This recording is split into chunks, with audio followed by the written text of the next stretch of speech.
Réanimation.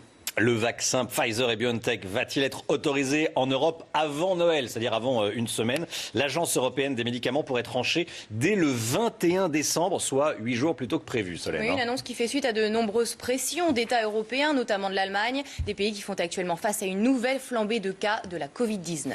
Et l'un des défis majeurs, c'est de transporter ce vaccin à très basse température. Et vous allez le voir dans plusieurs entreprises du Nord-Pas-de-Calais. Cette chaîne du froid s'organise d'ores et déjà. C'est ce qu'ont constaté Damien Deparnay et Pierre Humet. Reportage.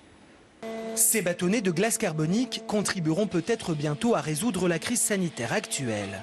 C'est dans cette glace produite dans le Nord que les doses de vaccin Pfizer pourront être transportées vers les centres de vaccination. Ce qu'on sait du vaccin de chez Pfizer, c'est qu'il doit être transporté en dessous de moins 70 degrés. La glace carbonique est à moins 80 degrés, donc tant qu'il y a de la glace carbonique solide dans le bac, on sera à moins 80 degrés. Un bac, ou plus précisément un emballage isotherme fait de polyuréthane, fabriqué ici, dans cette entreprise du Pas-de-Calais, que Pfizer a déjà contacté. Oui, il y a une grande fierté parce que le développement qui a été, pour ce cahier des charges, tout le monde s'est mobilisé et en 15 jours, on a sorti la solution.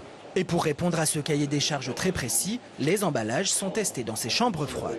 Pfizer demande à avoir des emballages qui tiennent 5 jours entre moins 60 et moins 90. La chambre en fait va simuler les conditions de transport avec des températures qui vont pouvoir varier. Et nous on va mesurer en permanence dans l'emballage la température et vérifier qu'elle répond bien au cahier des charges de Pfizer. L'entreprise fabrique actuellement 20 000 emballages isothermes par mois. Elle se dit prête à doubler ses capacités de production en cas de besoin. On vous le disait dans les titres, 36 ans après l'assassinat